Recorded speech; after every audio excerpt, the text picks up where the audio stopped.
Hi, everybody. Welcome to today's Eat and Greet, where hopefully in the next hour-ish, somewhere in there, that kind of time, you're going to hear something that is worth the time you took to show up today, and I most certainly think that you will. We're going to talk about Jupiter's re-entry into Aquarius today. Jupiter moved forward into Pisces, and there's a lot to kind of see when you slow it down and isolate and look at a particular transit. So I managed to find a friend from down under.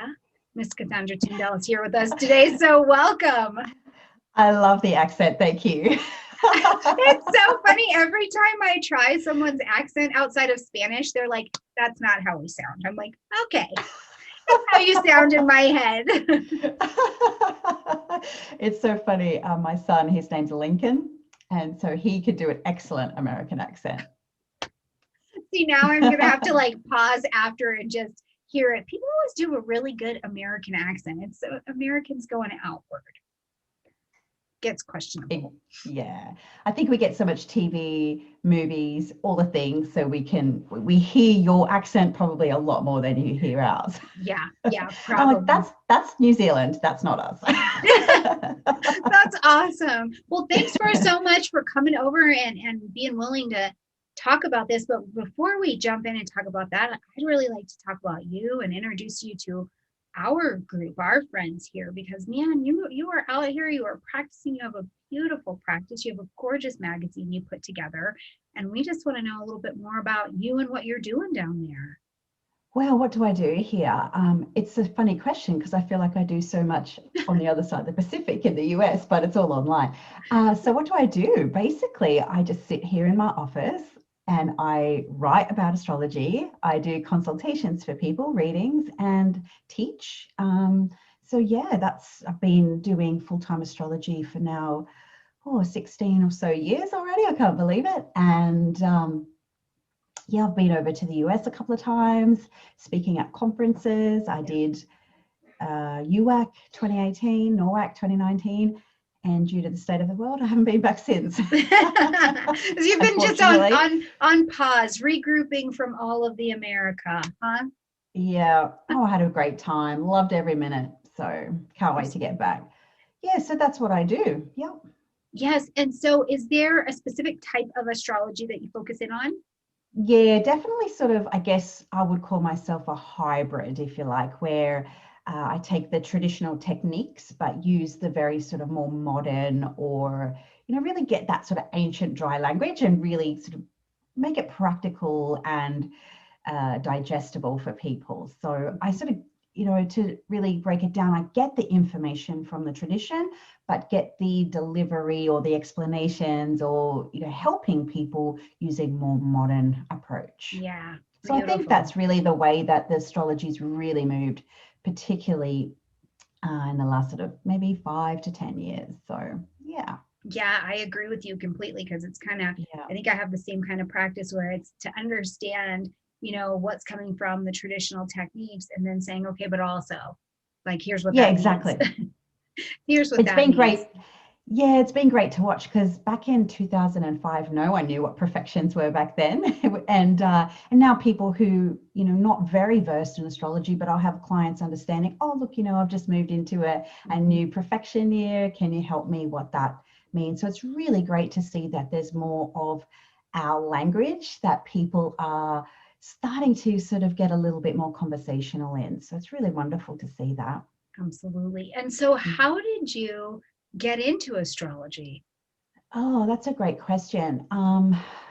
When I was a teenager in the 90s, pre-internet, the Jurassic age, there was, obviously no internet. It was, early development, but it's mainly through just reading horoscopes in magazines and newspapers and things like that. And as a girl growing up, I just started to make these correlations with what I was reading and the kids I went to school with, and just started to sort of personality profile, I guess, in want of a better term, and just loved reading it all. And there was a particular lady that used to do the horoscopes on, I guess you have Good Morning America. We used to have our Good Morning Australia and that sort of stuff. And in the school holidays, I used to be able to catch, because I used to come on sort of, I'd normally be at school. So I used to catch it in the school holidays. And I used to say, oh, I'd love to do that. I had no idea really what she was doing, but I was just fascinated by it.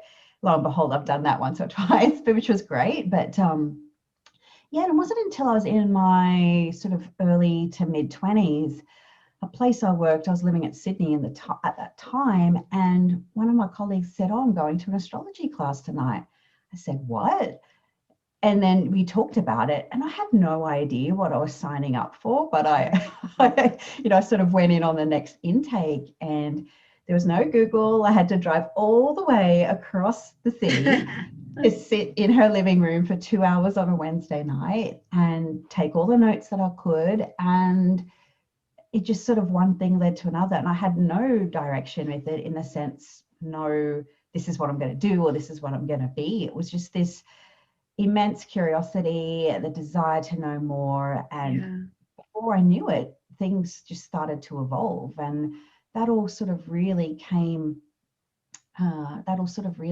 around 2003, 2004. So yeah, it's been, I would never have predicted it, funnily enough. But it was a Uranus transit that kind of, I think, really sparked it all. And I find that's very common for people to, they start astrology a lot under a Uranus transit. Sure. Yeah. Well, I can tell you, with transiting Uranus rolling through Taurus right now, even though it's not quite close to my sun, I can tell you when it did its little sneak peek into Taurus, I kind of, the hairs on the back of my neck started to stand up, and I was like, what is that? Just kind of curious about it. And as it officially came to start touring Taurus, I did all sorts of things in astrology that I would never do, including crowdfunding a school for a year. I would have never, I assure you, done it. And it was like a 48-hour lightning bolt, and it has been beautiful. Yeah. I love how literal those transits really show up. Yeah. Yeah, especially lightning Uranus. bolt. Lightning bolt. Yeah, exactly. All that electricity. I know it was just, I just remember, I remember a lot about very somatic experiences that I've had with the planets, and having that blow in and really being like, oh my God, what is that itchy tag? What is this? What is going on? Yeah. Something's happening to my little Taurus self where, I'm Taurus. I don't prefer to be jostled. And right now I am being shaken, not stirred, on a regular Uranian basis. Mm-hmm. Yeah, so, it's that restlessness, isn't it, of wanting change and maybe not knowing how, where, why, what, but before you know it, you're just taking a step here and a step there, and you look back and you go, oh wow, I actually went a really long way with that. So I guess if you do have planets around that sort of maybe 11 to 13 fixed planets right now, you'll be feeling that for sure. Yeah, and I'm a 14 sun. Big signs, I should say. It's been brilliant though, because also in the activation of that, I've met all sorts of people. I'm a ninth house sun, so I've gotten to expand out and meet all sorts of people and have people over for eat and greets and share space with other astrologers and humans, which I think is delightful. Yeah, the ninth is wonderful like that. And now with the internet, it's so readily available to us, which is been a godsend, really, given what we've all been through these last little bit. Oh, yes. Oh, yes. Well, in Jupiter in Aquarius, nothing short of, expansion meets electricity, essentially, meets forward movement, technology, the groupings. So we've just seen it just kind of. Yeah, exactly. The next level, just when you thought, how could I use the internet more than I already do? Now everybody knows how to work a Zoom platform. Whereas before, I sometimes used to have these emails from clients, oh, how do you work Zoom and stuff like that? But now everyone knows. So exactly. Well, it's funny because that you say Zoom, because they're like my Saturn in Aquarius example in the first place. And Jupiter fits into that because they thought they built a perfectly safe and secure platform. They were living their best social life. And then the entire world needed Zoom, and they were like, oh my God, we're not safe and secure. We don't know what we're doing. And I'm like, don't worry, Saturn will tighten that up for you guys. And sure did. And then we just see it out there. So what a ride. I know. And we're moving back into that territory very soon. Absolutely. Oh my gosh. So let's get into that though. So what were your Yeah. initial thoughts just in general as we did have Jupiter come into Aquarius? One thing personally and collectively is the mental space just got lit, for want of a better word.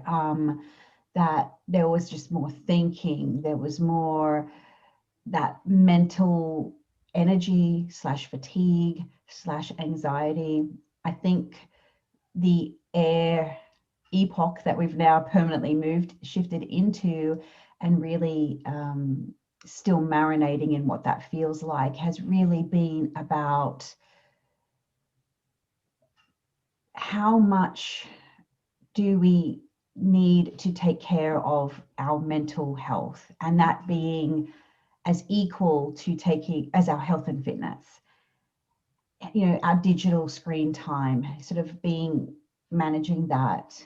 Whereas before, I remember back in the days, you know, when the internet and social media was still sort of evolving, and it was seen like a time waster to be on Facebook. You know, you're procrastinating.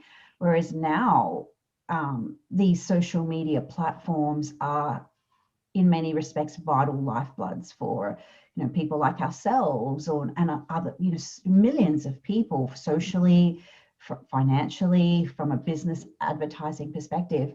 But now it's almost having to manage or contain all these Saturn type of archetypes, how we interface and interact with that digital space, and how vitally important it is to step away from it, or manage it, or take care of ourselves in that space, especially when we are really leaning into it more than we ever have.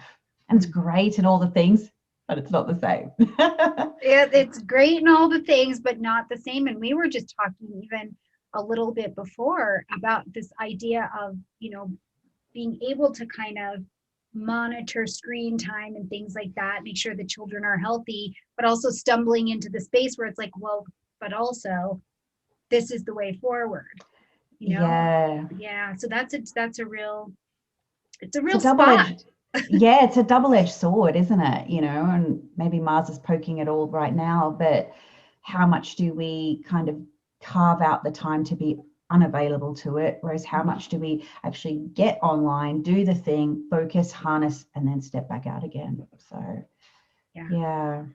Yeah, it's really interesting. And so now, though, we've had Jupiter come in, travel through Aquarius, and I always think that when we have an ingress of a planet, it really, in those beginning stages, brings a big burst of energy, a big burst of either here's what's coming, or in Saturn's case, here's what you need to adjust, right? Saturn just comes in and doesn't mince a lot of words. It's like, hey, let's fix these things.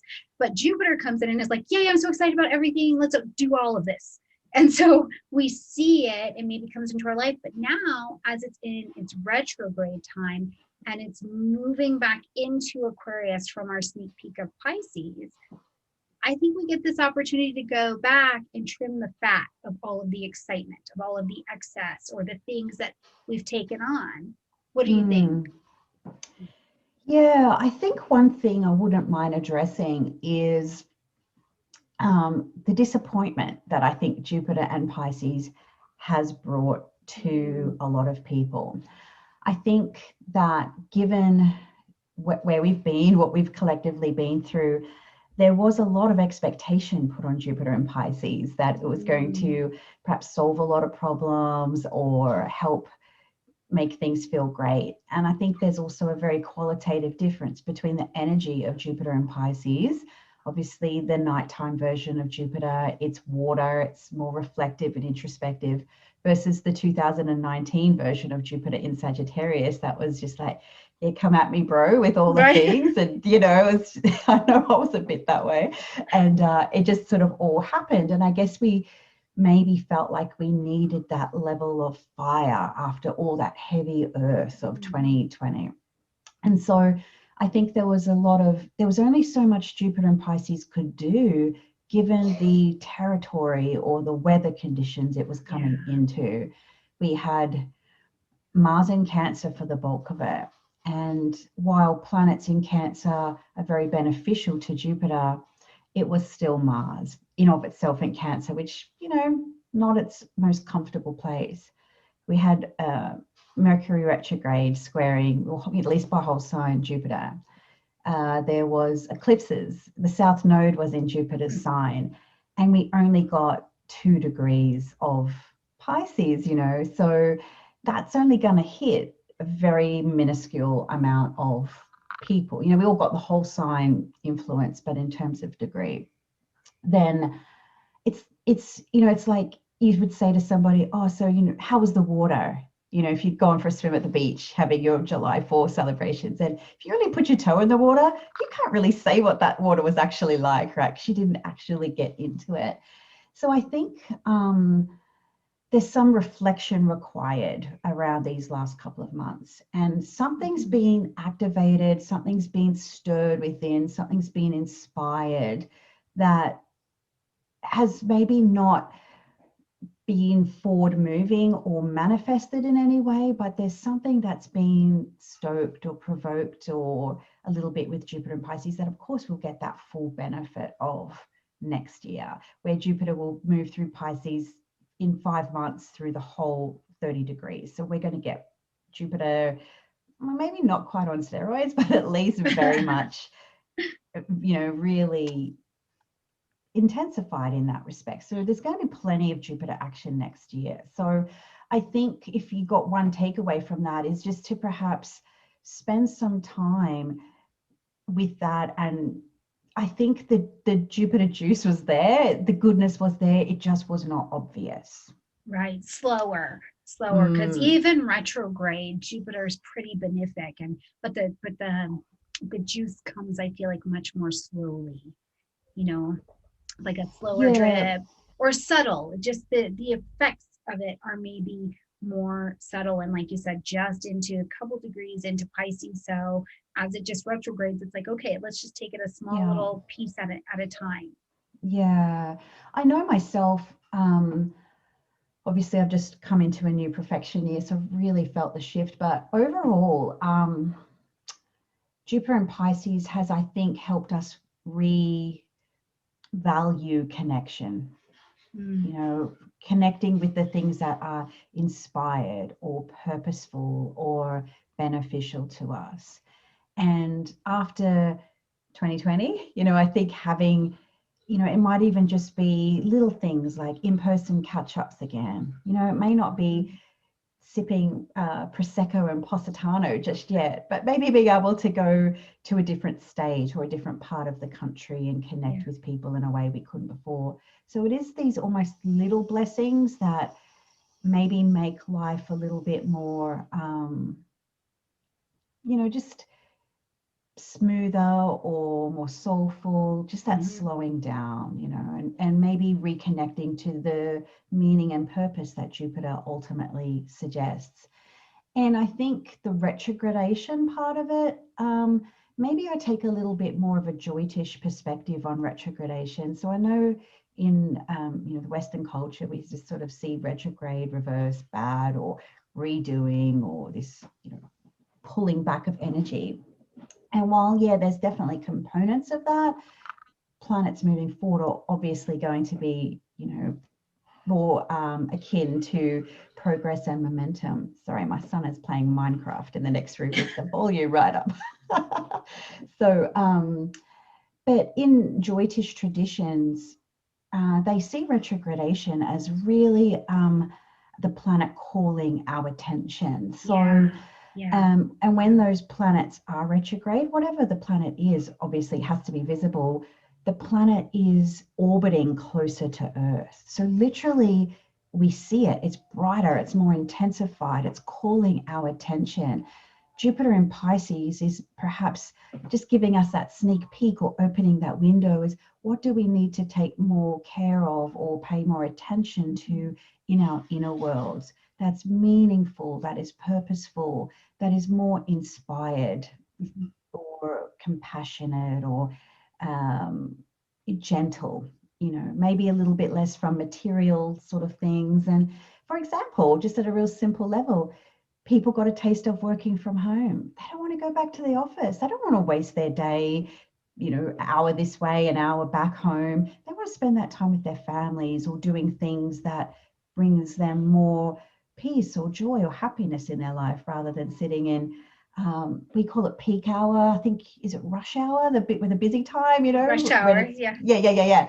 So, so it's just the coming back to the simplicity, of maybe a slower pace. Yeah, I love that. That's definitely how I feel about retrograde planets is, the call back or the go backwards. But I do think it's the inward call, because especially with Jupiter, there is deep introspection that comes there, wisdom through experience. And in Pisces, I mean, I don't know, but I've seen it down there, but I can even see in the world around us a call back to music, a call back to things that are inspiring. So it's like, but in that, and then we see Jupiter shift back into Aquarius as well. And it's like, you've had this little taste over here of a call back to your magic, where everything comes from. And then it moves into Aquarius, and it's like, now what's you?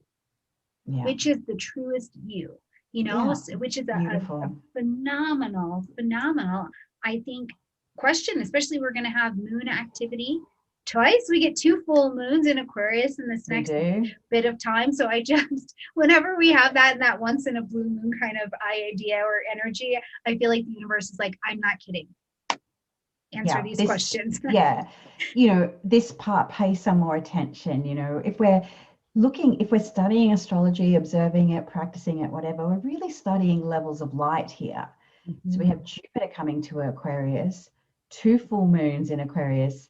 Whatever Aquarius is in your life, that's being spotlighted right now. Absolutely. And it's, the lighthouse on the shore after being lost in the Pisces Ocean for a while. And if you don't see that light, like, you're going to kind of probably get, discombobulated or lost at sea. So there is this sense now that we're coming back to, whether you want to say miss opportunities or a weather condition or a wavelength that we sort of went from December through to May in. So, even people I've been speaking to are really looking forward to Jupiter coming back to Aquarius. I'm not going to lie. I am totally pumped. I'm totally pumped. I feel like I'm just watching Jupiter. I'm like, come on, because I got that sorted out. Come on back here. I could do with that superior trine to my ascendant ruler. Thanks very much. Thank you. So it's, of course, it's going to be different for everybody. But I think one thing that's going to be lovely about this is that, Saturn gets his housemate back. So he's going to be a little less cold and crispy. Yeah. And those two traveling together, it's like the gas and the brakes. Really. So I just kind of feel like as we watch as July shapes, everybody kind of gets a little travel buddy. Venus and Mars are together, and that just really, I think, does wonders for the sky. Yeah. Oh man. And then Jupiter comes back with Saturn, and it's like, okay, and it's neat too, because all month long, as there's an event, whether it be a moon or some kind of movement that happens, Mercury's swooping in right behind it every single time, so it's like the conversation is on the table. And I do feel like in their motion as a whole, the planets are all right. They're buddying up. They're like, okay, so it looks like we're doing this, or we're heading in this direction. There's plenty of challenge that's still up in the sky. And especially in this first 8 days, of July, we're definitely feeling that challenge. But even that, I feel like there's just so much unstuck energy that happens this month. And it's like response. So.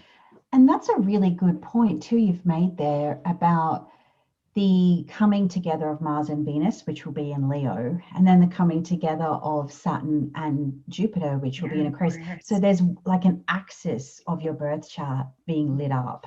So again, if you did see that as a big lighthouse, this is where, maybe Jupiter in Pisces has helped you maybe slow down a bit, refocus, re-inspire. So I'm reading a book right now called Essentialism. And it's really about the benefit of doing the essential. So I think he speaks about how to define or discern the sort of important essential stuff from the trivial many. And Jupiter and Pisces almost given us that celestial break to maybe dream, ponder, play, inspire, rest, nap, drink, whatever it is. And then, okay, let's come back to this one particular house axis in our birth chart. And that's just going to kind of, boom, boom, boom all over. So, the next part of 2021 is really going to, whether it's the resource axis for you, if you have a Cap rising, for instance, if you've got, let's say, Sagittarius rising, it's going to be, again, the 3rd, 9th sort of stuff. You can go through your own house topics, but there's something that you're being called back into, or unfinished business, and maybe you'll get that beautiful support and energy through that Mars Venus connection, maybe a little bit of oomph or help. I'm looking forward to it. I think it's going to really help drive ourselves first. Drive ourselves forward with a feeling of purpose, instead of just surviving or coping or managing. And I think that's the beauty of the Jupiter and Pisces. Yeah, I do too. A little bit of inspiration goes a long way, especially when you step back to look at what are those essential things and get your bearings and look around at what's happening, because I know that things for me, it's like having this bit of inspiration and thinking, this is where I want to live. This is what gets me today. Today at 39 years old, I am not motivated and inspired by maybe some of the things that I was, but the world is also different. So in my forward motion of how I'm going to get to there and get these things done, Jupiter's retrograde back into Aquarius, I think will set the stage for that. But that Mars and Venus is like, and I'm passionately moving towards fill in the blank thing. And I think that's available for all of us. Yeah, that's great. I love that. Yeah, kind of practical. Yeah. So I think, don't feel that Jupiter and Pisces has been a massive buzzkill. I just think it was just a little bit of reprieve or a little bit of respite, and there's second bites of the apple of, maybe especially as, sort of maybe late April and May, where things might have started to dip down as Jupiter was really looking at Pisces then late April to mid-May. And, there is a lot of more energy to come. Jupiter in Aquarius does have more energy, and maybe where things have felt a little bit more saturnine or cold or disconnected in some ways, Jupiter's also going to perhaps grease those wheels as well. So we might get a little bit more of a friendlier atmosphere on the internet, which is, very Aquarian. And I did sort of really notice that things kind of did feel different when Jupiter left. I think that was maybe one thing that kind of got overlooked in some respects. Jupiter moved into Pisces, and that was something to look forward to, but it also left a very strong Saturn by himself. So, and Saturn's like, that's fine. Saturn is happy to do Saturn and all of the rewards and all of the limitations that are available. That's absolutely Saturn's jam. Well, man, I think that, in just like some closing and wrapping up thoughts, I first of all just don't teach fear-based astrology. Sometimes are harder, but I don't teach fear-based. But I do think we do have a chance to spiritually, psychologically, intellectually, wherever this is hitting in our houses, kind of just recommit and reconvene with what has exploded into our lives over this last little bit. Maybe even make some peace with needing to let some things go because they don't fit the inspired vision. But ultimately, making decisions with Jupiter that are future minded as he comes out of retrograde in October. Yeah, beautiful. Love it. Yeah. So, Miss Cassandra, where can people find you? Oh, thank you. It is at cassandratyndall.com, which is my name. And so there I have webinar downloads, selection of various topics. There's my Golden Circle membership.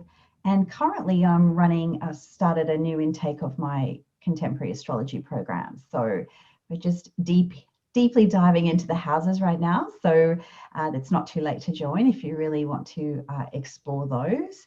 I have a YouTube channel, the social medias, all the things. So yeah, but the website is definitely the first place to start and get on the newsletter for sure.